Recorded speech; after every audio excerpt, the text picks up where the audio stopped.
Continuamos con Cerrando la Noche y ya en esta parte del programa y hasta su conclusión vamos a tratar, como siempre, de tener una conversación interesante con nuestro invitado, don Carlos de Peña Evers. Es candidato, hasta que me digan lo contrario, a diputado por la circunscripción número 1, claro, en representación de la APD, Santo la Domingo Alianza Este, por la... el No, el distrito. Distrito Nacional. Ah, el Distrito Nacional. Acuérdate que en principio sus aspiraciones era a llegar al Senado vía la senaduría. Ha manifestado esa intención en los dos últimos procesos electorales.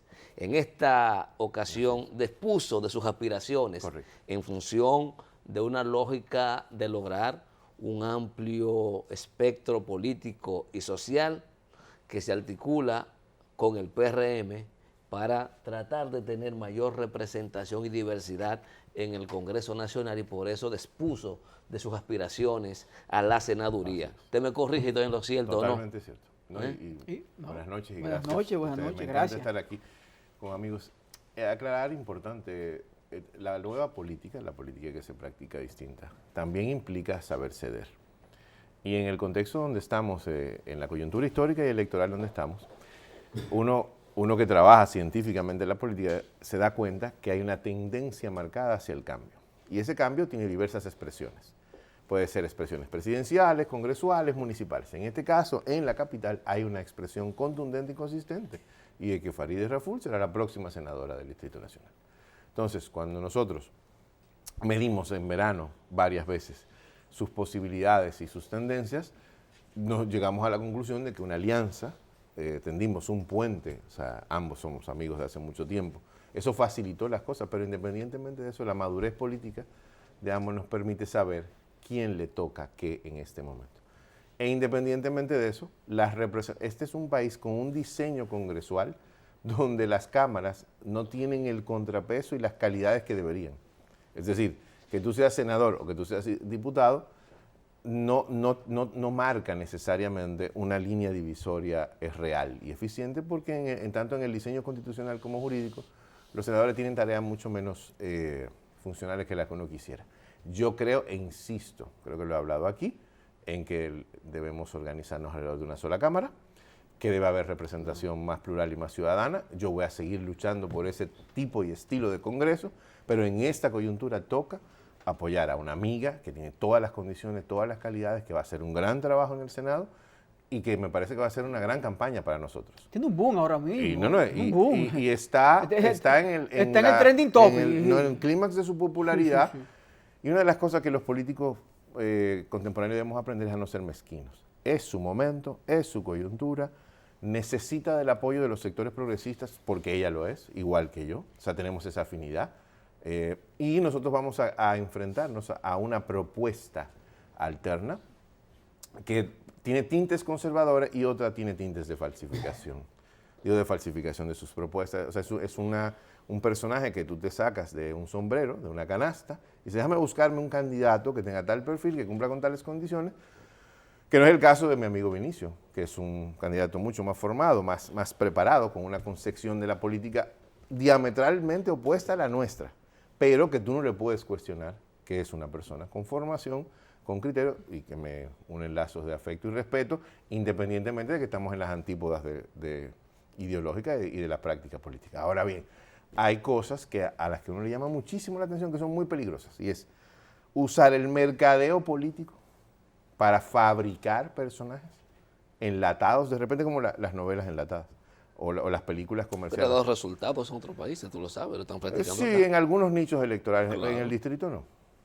En este caso no, y nos vamos a enfrentar. Digo, nos vamos a enfrentar. Es muy exigente este mercado. Sí, por lo menos sí, y no porque el otro no lo sea, sino porque nos vamos a enfrentar a dos propuestas, donde hay una que tiene trayectoria en el Congreso evidente, y la otra no sabemos cuál es la trayectoria real que tiene, que no sea ser cercano, familiar o vinculado a determinados grupos de poder. Entonces, la política tiene que cambiar de raíz, no porque tú seas más joven, no porque tú seas aparentemente igual en edad o en generación que nosotros, sino porque qué es lo que tú propones frente a lo que nosotros proponemos. Vamos a discutir ideas. En el caso del Congreso y de concretarse la candidatura que Junior atinadamente dice, de la Cámara de Diputados, igual haremos lo mismo. Vamos a competir y a enfrentar a los otros colegas de intención con las mismas características que lo hicimos en el 2016, ideas contrastadas. Sigo creyendo en la revocación de mandato, sigo creyendo en la rendición de cuentas diferente, parlamentaria, a debate, sigo creyendo en que ese Congreso puede ser más eficiente y más barato, y sigo creyendo fundamentalmente en que el Congreso tiene que ser el centro de la vida democrática. Ha pasado 2 episodios en estos días. Uno, al romper el leonelismo con el PLD, pues de repente la Fuerza del Pueblo pasa a formar un bloque autónomo, un bloque de diputados autónomos, y empiezan a parar los préstamos, o sea, empieza a haber contrapeso.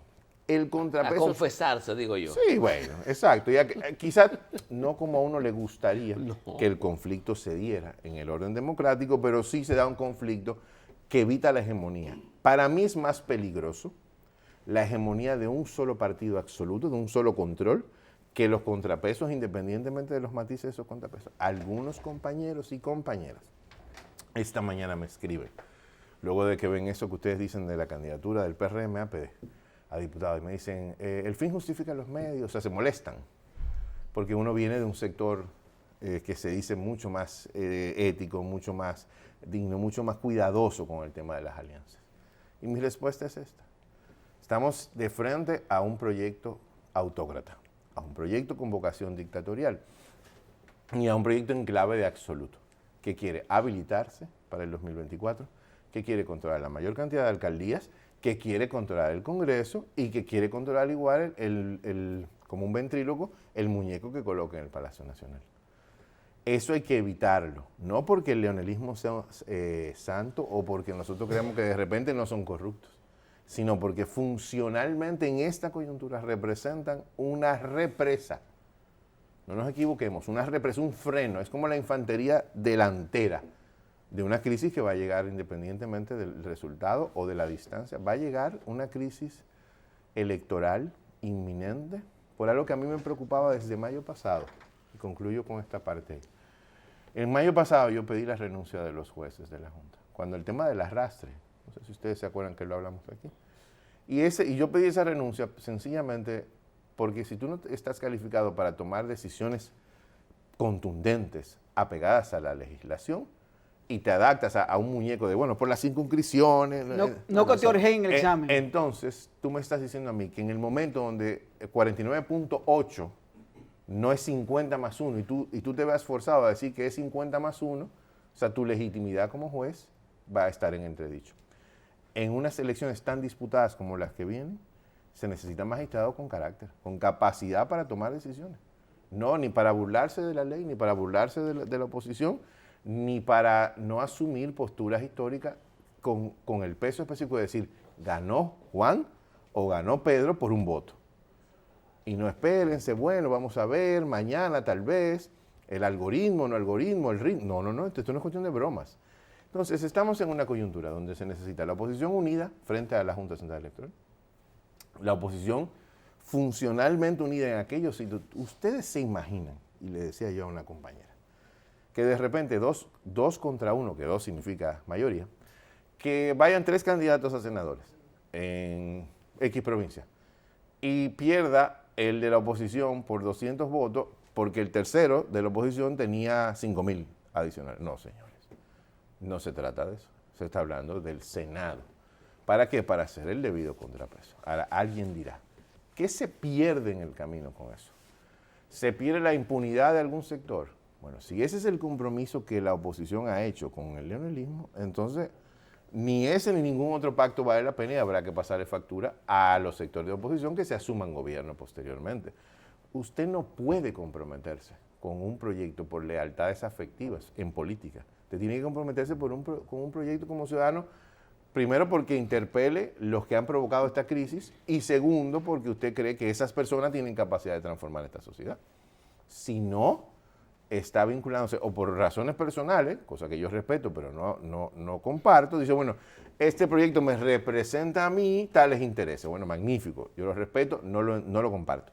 Pero si no es eso, y la mayoría de la población no tiene razones personales para cambiar, yo creo que vale la pena que nos den un compás de espera a la oposición para decir, a ver qué pasa con esta, ¿cómo que se le dicen? Macos y Cacatas. con esta prueba, porque a mí me parece que en este momento, espero que no sea así, el escenario está listo para una segunda vuelta, sería la segunda vez, 96 y ahora 2020, y se va a necesitar mucho más que las fuerzas actuales del cambio para que representamos una coalición de partidos que apoya a Luis a la presidencia de la República y las razones por las que ese apoyo se da precisamente porque creemos que este país en este momento necesita un cambio, inclusive hasta cambio, una rotación de asientos, a ver qué pasa, a ver si lo que encontramos en un asiento dice, wow, pero mira, salió esto, se elevó y eso ayudó a que se transformara tal cosa, no un nombre,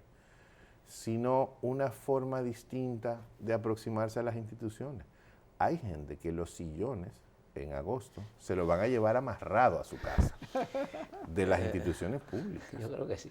Carlos, dice por ahí que el enemigo de mi enemigo es mi amigo. Dicen, sí. Dicen así. Yo no creo que necesariamente sea así. Yo tampoco. Tampoco creo que las meras consignas de un Senado diverso y plural sea suficiente. No seamos virginales. Claro. Sea suficiente. Correcto. Ayuda. No, porque No, aquí pero no se yo trata le de hice la forma. consigna. Sí. La consigna Yo eso lo entiendo. Sí. sea suficiente. Crucemos de la consigna a lo concreto. Ahora, a mí me gustaría saber, más allá de esa consigna, ¿en qué consiste eso que tú hablas? ¿Cuáles son los acuerdos que hay? Mira. ¿Es solamente un acuerdo electoral para modificar la correlación de fuerzas en el Congreso, sin tomar en cuenta que las diferencias entre el gobierno y Leonel son transitorias? Son transitorias. Como el transitorio de la Constitución. ¿Qué garantía hay de que eso no cambie posteriormente? Ya llegamos al puesto. Bien, sí. estoy especulando, ¿verdad? Porque de eso se trata muchas cosas. Mira, Luis decía, y tú me entiendes. A mí no me gusta,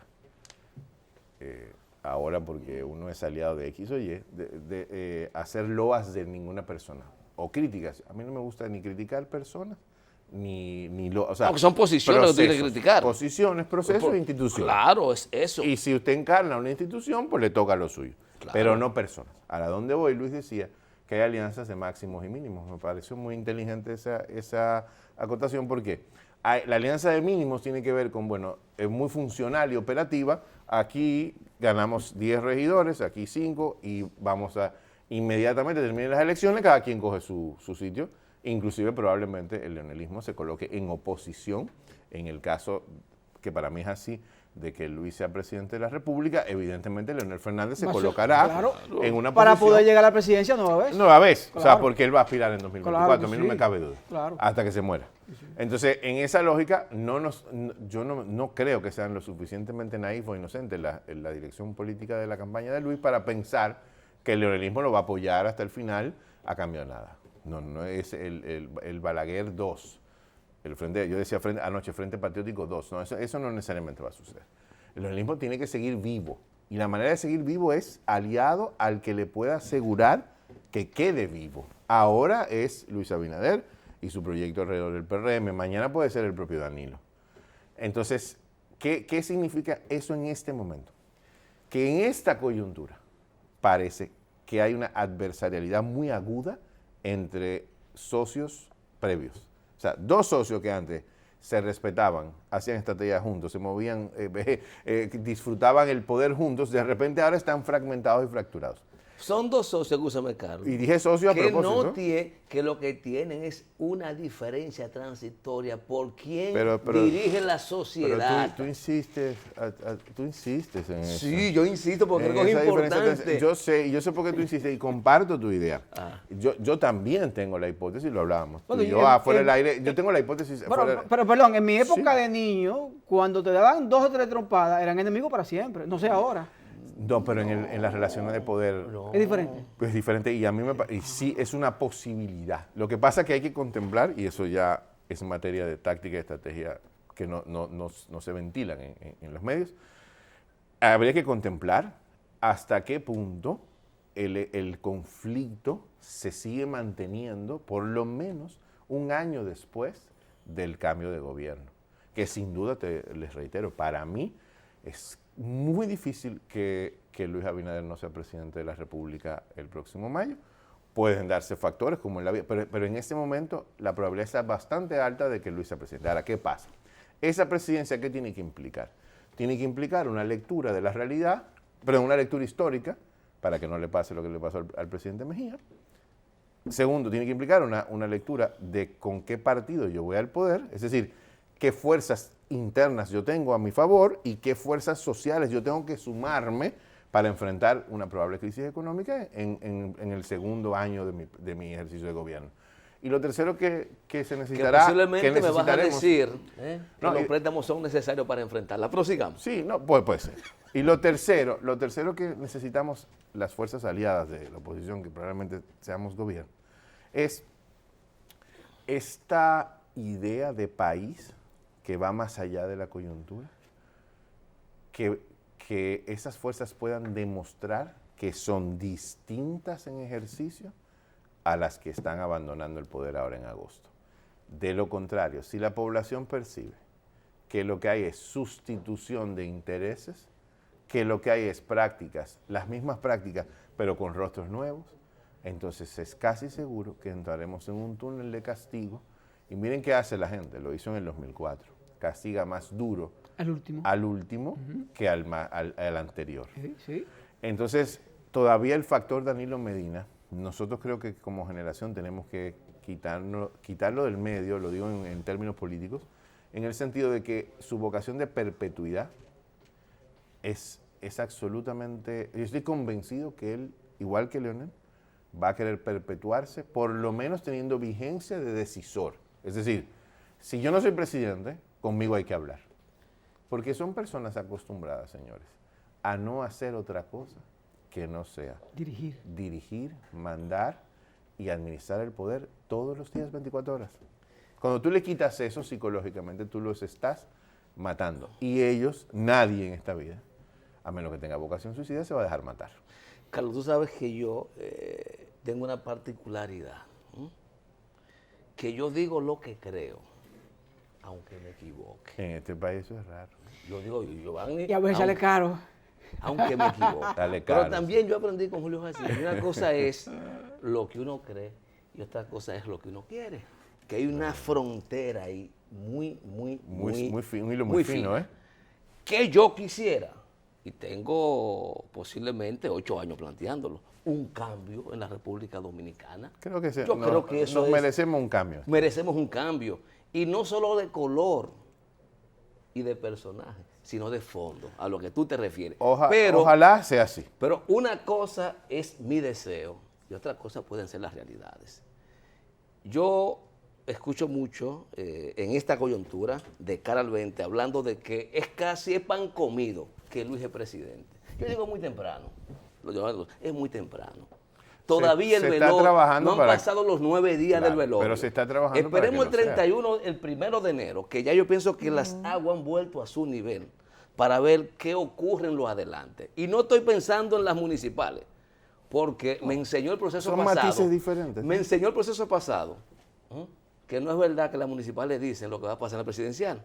Porque extrañamente el PLD sacó a nivel presidencial lo que sacó el PRM o el Partido Reformista a nivel municipal. O sea, no es una forma de medir. No, porque lo municipal tiene otra lógica, más personal. Ahora, hay situaciones que muchas personas ven como que les favorecen. Yo te decía fuera del aire. ¿A quién beneficia que el doctor Leonel Fernández sea candidato ahora?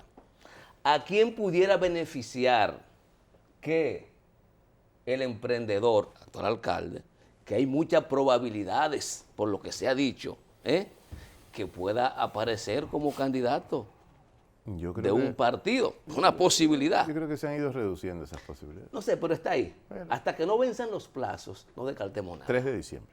No descartemos nada. Y de aquí al 3 de diciembre, estamos a 21, faltan días todavía.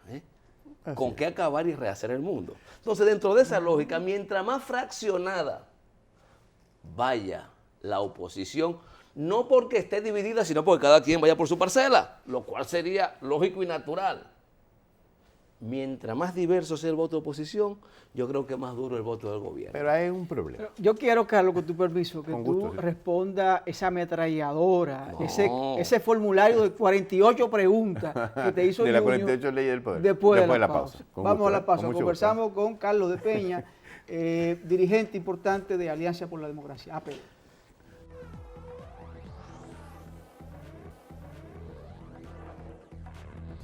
De vuelta con Cerrando la Noche, esta interesante conversación con don Carlos de Peña Dever, candidato a diputado por la circunscripción número 1. Yo lo único que lamento, y se lo he dicho fuera del aire, es que yo no voto No en el votas aquí, Distrito ¿verdad? Nacional. Bueno. Pero si votara acá, Buenísimo. contaría seguro con el voto mío. Gracias. Y quizás hasta de mis 2 hijos que votan. Bueno. Yo tengo 2 que votan, aparte Sí, de la esposa. Lo que yo creo que, mira, debemos acostumbrarnos, y te voy a responder lo que anteriormente enseguida, pero debo acotar esto.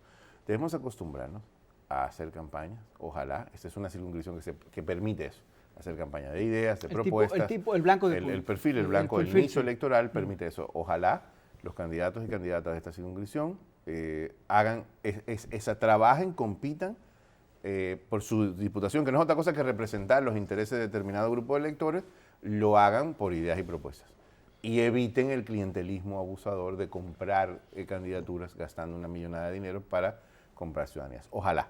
Volviendo a lo que tú decías de la pregunta, ¿qué pasa cuál es el problema ahora mismo con el danilismo? El danilismo tiene 2 retos muy grandes. 3. Encontrar un candidato presidencial, rápido, urgente, un candidato. Ahora, o preparan a la persona que ellos dicen que es candidato a algo, digo con todo el respeto a su humanidad. Yo creo que es el candidato, te guste menos, ¿A te guste qué? más, que no No, pero tenga... déjame terminar la idea, pues tú Ya. hablaste 48 leyes. No, lo que pasa es que tampoco Espérate, podemos permitir que... No, pero yo con todo el respeto a su humanidad y a su profesionalidad, no tengo nada en contra de esa persona, pero yo creo que político no es. O necesita mucho más curtirse, formarse Tiene que madurar. políticamente, tiene que madurar, y lo digo ya en tono sin bromas. Debe madurar políticamente, prepararlo, eso se prepara, no pasa nada. O sea, tú te vas curtiendo en los medios de comunicación, pero hay que estudiar. Eso es una buena muestra de que la política se estudia. Hay gente que cree que puede llegar a político porque le fue muy bien como empresario, le fue muy bien como deportista, le fue muy bien como artista, y puede cruzar... O como ministro. O como ministro, y puede cruzar a la ciencia del poder y ya, mira, yo soy exitoso en tal, valga la cuña del éxito, yo soy exitoso en tal cosa, puedo cruzar, no es así. Y es bueno que ellos primero encuentren ese candidato en el camino, llámese el señor Castillo o quien sea, que no me gusta usar el nombre que están usando el alegórico a los caballos. El segundo reto que tiene el danilismo es resolver la ecuación de qué tantas personas se le fueron del PLD al proyecto del presidente Fernández, o qué tantas se pueden devolver. O sea, ¿qué puedo yo ofrecer como proyecto de gobierno y de Estado y de partido para que se devuelvan algunos o para que no se vayan más? Ese es un reto que tiene que resolverse de aquí a febrero. Y lo tercero es convencer a una población cansada del PLD, cansada del danilismo, agotada ya de todos estos años. No porque le haya ido mal o bien, sino que dice, es hora de cambiar. Convencer a esa población de que nosotros, las fuerzas del cambio, los que tenemos una coalición alrededor de la candidatura de Luis y de otras candidaturas, pues no somos mejores que ellos en el ejercicio del Estado. Pero movió casi 2 millones de ciudadanos. No, pero oye bien, en circunstancias, por ejemplo, el voto por ninguno, en algunos casos, como aquí en el distrito, fue altísimo. No, pero digo, O sea, movió casi 2 tú millones. revisas el voto por... Sí, pero obviamente, pero es el Estado. Es el Estado. Entonces, pero era el Estado unificado, ahora era el Estado dividido en 2, porque Leonel Fernández es parte del Estado todavía, cuidado. O sea, sus redes de poder están vinculadas al Estado. Lo que te quiero decir es que en esos 3 retos, el camino se les puede hacer corto. Si no encuentran un candidato que se sienta cómodo siendo candidato. Porque a mí me parece que el señor Castillo no se siente cómodo siendo candidato, ni siendo político. Yo tengo la sensación a veces que él quiere correr, cosa que es un derecho, esto no es fácil. Agota el cuerpo, castiga la economía. Y para él y su familia debe ser muy duro eso. Entonces puede ser que pueda evaluar de aquí a febrero o marzo la posibilidad de darle paso a quien tenga mucho más ambición personal. Segundo, el aspecto, insisto, del danilismo de la fractura. No puede ser que por más que tú me digas que el PLD no se fracturó, no, el PLD está fracturado. ¿En cuántos pedazos es lo que queda por definir? ¿Y cuánto pueden cohesionar y compactar? Y lo tercero y último, insisto, es esto de cómo nosotros como oposición, una lección que aprender del 78, del 90, del 94, hasta que la Junta no te da el certificado, tú no eres nada. Y el certificado lo dan días después de que tú ganas en las urnas. Se ganan en las urnas con votos. Los votos se echan en las urnas cuando tú llevas gente a votar. La gente va a votar por varias razones. Que las razones por las que la gente va a votar sean suficientes para que lo hagan por ti. Confianza. Confianza. Y que tú convenzas de que esa gente pueda votar por ti sin tú darle la millonada que el Estado en este momento le puede dar. Y lo otro es protegerte luego del resultado real y fiable con el que tú dices que ganaste o con el que tú tienes y defenderlo. La historia está ahí para aprender de eso.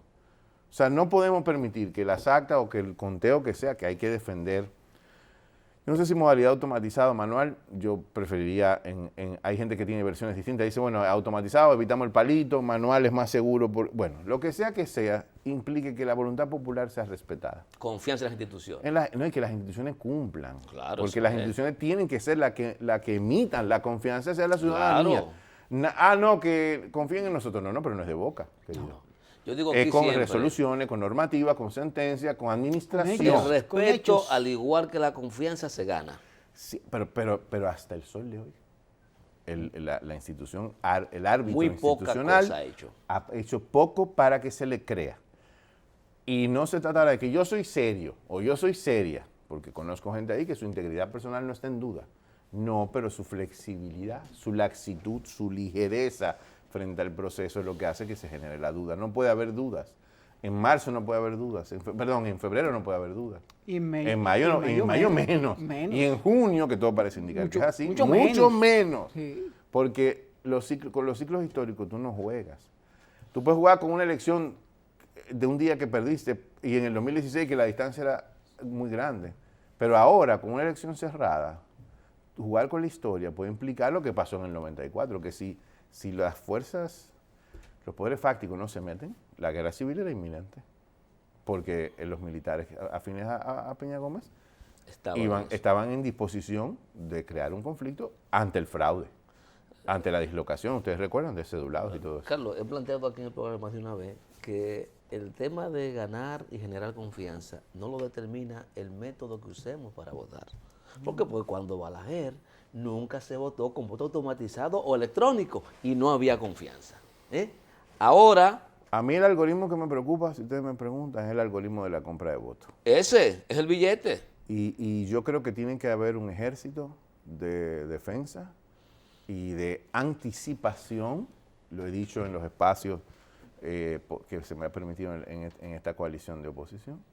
Hay que preparar un ejército de defensa del voto antes de que suceda y después. O sea, no me compre votos.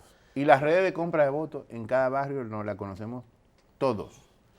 Aquí sabemos quién compra, quién vende, para qué vende, cómo vende. Lo sabemos. Son dos cosas, Carlos. Eso me parece que sí, hay que combatir la compra y venta de votos.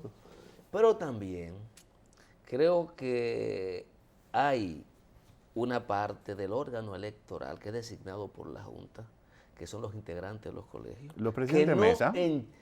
Yo quiero llamarlo todos, presidente, secretario, vocales, todo. Que no entienden, todos agruparlo en un solo nombre. Que no entienden la responsabilidad que su función es defender. O la entienden. O se hacen los chivos locos. Es defender el ejercicio libre del voto del ciudadano. Yo no sé por qué eso tiene que ser tan difícil. Un ciudadano votó por Juan, ese voto hay que pelear para que sea de Juan. No es posible que se lo den a Pedro, porque Pedro no tiene a nadie en el colegio. No, mira, eso es manipulación y ese es fraude electoral. Las redes sociales son importantes. Los mano a mano, eso que hacen, son importantes. Pero lo más importante es prepararse para defender el voto. Claro. Y esa defensa del voto necesita de gente comprometida. Ahora, Morena preparó en México el López movimiento Obrador, ante la experiencia del 2006, del fraude que le hicieron, ahora para el 2016, creo que Perdón, fue 18. te voy a interrumpir, Carlos, escúchame, Sí. porque me llegó rápido cuando hablaste Ajá, del término claro. de México. 600. ¿Hay tiempo todavía de que los que fueron delegados para el simulacro o para la primaria se han cambiado? Sí, hay ¿O que- es el mismo sí, equipo? a mí me parece, digo, no sé para las municipales, pero para las otras sí. Se pueden cambiar. Creo que sí, pero hay una cosa. Disculpa, sí, No, prosigue, claro, sí. Morena preparó 650,000 delegados. Un ejército. No, aquí no se puede relajar con eso. Aquí hay que concentrarse en prepararse para defender el voto en las mesas. Gente confiable, y en los respetada. recintos. No para andar con un babero dando vueltas. No. en Ahí los sentado en la recintos. mesa, sentado en la Es mesa. sentado, asumiendo. Contando, Que usted es mirando. responsable del conteo, de la parte técnica, o sea, gente preparada, curtida en la defensa del voto, porque eso es lo que da el poder al final. Que no se vendan por 2.000, 5.000 No, pesos. no eso, sino el compromiso de conciencia. Y eso se da con formación a tiempo. Y además captando la gente de calidad que crea que este país debe ser gobernado de manera distinta. Carlos, una pregunta. Tú hablaste ahorita de Leonel Fernández, hablaste del candidato del Partido de la Liberación Dominicana, hablaste de que Luis, las encuestas ahora mismo le dan Que no tiene candidato. un dije. buen posicionamiento. Bueno, Digo, al el final PLD. es un candidato. Al final, quieras tú o no quieran algunos, es el candidato del partido oficialista. ¿Leonel Fernández va a ser candidato o no por la fuerza del Bueno, pueblo? dijo el Tribunal Superior Electoral que sí, la Junta Central Electoral aceptó la inscripción. Falta un fallo que creo que es el 29 de noviembre del Tribunal Constitucional. Para mí lo Ahí será. cerraría. Sí, pero yo creo que lo será. Me sorprendería mucho que el Tribunal Constitucional asuma una postura diferente. Si fuera otro país, yo te diría que probablemente no lo fuera. Pero en este país, yo creo que esa ley fue diseñada precisamente previendo, o sea, teniendo una cantidad de trampas que poner, y creo que Leonel Fernández las va a sortear. Irá al torneo electoral de mayo. Bueno, nos están haciendo señas, Carlos. Bueno, Terminó bien. la Amén. entrevista por el día de hoy. Con mucho gusto siempre. Gracias Carlos Peña, dirigente importante de la No, APD. Peña es el Perdón, de Peña, Oye, disculpa. no, pero no te preocupes que eso... dirigente- Solo la conjunción es el problema. Dirigente importante de la APD A la orden siempre. por tan interesante entrevista, de verdad, muy ligera y además hablaste cosas muy importantes, nodales en este proceso que vivimos actualmente de los candidatos presidenciales y sobre todo el destino, el futuro de la República. Yo creo que enero nos marcará, o sea, después de Navidad, marcará una pauta a seguir y bueno, espero volver en ese momento y situarnos en el contexto ya del arranque definitivo del proceso electoral. Pasa la resaca, vamos a la realidad. Así es. A partir de Hay que enero. esperar. Ustedes, amigos televidentes, gracias por la sintonía. Mañana nos reencontramos nueva vez aquí en este su espacio, Cerrando la Noche.